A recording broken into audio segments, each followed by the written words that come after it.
Hi guys, this is Rich. Okay, so we're finally at the last video. This is Fantasy Blade, the screencast for Fantasy Blade Pilot. Um, all right. So let's start out. Obviously, I've already said I'm Rich Vasquez. The screencast is for Fantasy Blade Pilot. It is a JRPG for Windows, Mac, iOS, and Android. It is targeted towards middle upper class men who are between the ages of 12 and 45, I think was the parameters we set. It is a retelling of the Arthurian legend, whereby the player can build a nation state and lead his friends and allies through battle. Um, the major premise is that you play as Blade Koa, who is a young man who, much like King Arthur, gets a enchanted object that gives him the divine right to rule. The narrative and the takes you through the first couple levels of his adventure, whereby his friends are directing him on how to begin his journey, and he gains his Camelot, his castle, in this case, the city of Northport. Um, so let's actually just jump right in, and I'm going to demonstrate this for you. I'm going to try to do this quickly and keep it under 100 megabytes. This is a big project, so you can see we've got the nice little tutorial here. It shows you how to use the interactions, and basically there's a confirm and a cancel button and the directional buttons. You can walk around. Basically, if you touch anywhere, there's also touch controls. Okay, and we're out of the tutorial. And you can see right away we've got our lovable characters. We've started demonstrating kind of their emotional range. It's somewhat shallow, but user testing so far showed that it really engaged people, which was wonderful, I think. Okay, let's run through the menus. Okay, you can see we've got basic menus for items, weapons, armors, and you can exit out with cancels. We also have skills menus. You can equip things. You can see your rough stats. You can adjust formations and remove people from the party. You can see there's 6 slots there. And you can adjust options. Pretty simple stuff. And of course, as always, you can save. You can see at the bottom there is a pence menu, which is your money, the monetary currency of the game. Now, just to run through things very quickly, we've got Ezra. Yay! You can see this is how quickly you can start to recruit a party and get people together. And if we go to the mountain,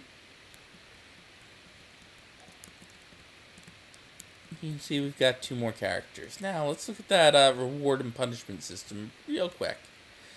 And we're seeing this in the form of a battle. Okay, so we're just going to quickly win this battle with the you automatically win attack. We'll select all enemies, and that wipes everyone out. And you can see right away we get that nice little reward, some spoils, and there are items hidden along the way as well. Okay, that I think covers the basic game mechanics. We're not going to have time to demonstrate the whole story, but there are boss fights, there's item shops, there's lots of things to explore. Let's go into what I believe is the true masterpiece here, which is the databases that we developed. The around 100 characters that the game would ultimately have all fall into one of these 25 classes, and are slightly distinguished. You can see that we got the mathematics to work out different for each character. We applied economic theories of comparative and competitive advantage to work out the numbers. We've got this in an Excel sheet as well, so that each player is unique and engaging. Not all of it's applied yet. You can see some of these aren't fully filled out, but the ones that are in the actual game here are. So you can see we've developed 25 separate, or 20, I guess, roughly, characters at this point. There's updated hilt in case you haven't seen that. But in addition to that, we did different formulas and weighting for all the different attacks. We've got obviously vast custom databases. You can see we did the same for items, weapons, armors. This was a pretty big research project. And I think that's one of the things, I mean, I know we didn't really get to this in the actual meeting, but I think that's one of the things that brings mastery to this, is actually the feel of the game. And I think that you've got to play through it to feel how right and challenging it can actually be with the mathematics. Once you get into the flow of it, and how enjoyable it can be. So, because creating these databases, getting everything right, that's not something they do. That's something I had to do and research and do all that. So I think that's what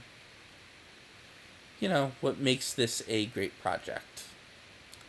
All right, did I cover everything? Okay, we saw the databases, we saw a little bit of the AI, we saw player versus enemies.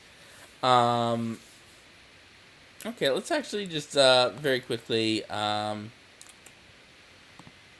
You got an idea of what the in-game economy looks like. If you wanted to just very quickly rush through this, if you want to buy something in the store in the game, let's just quickly show that off.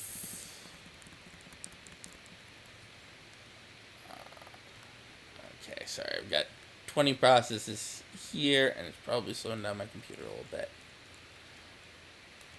Okay, and if we talk, you can see that's what the shop looks like. Okay, so we very quickly demonstrated the in-game economy, those drain systems. Alright, we went through all the tutorials. We very quickly went over reward and punishment, UI controls. I think we did a very quick but very fun recap of the basics of the game. I hope you guys will play it and get really into it, because it is a very fun game once you get in there. Alright, thank you guys for listening to all of these, and thank you for being a part of this.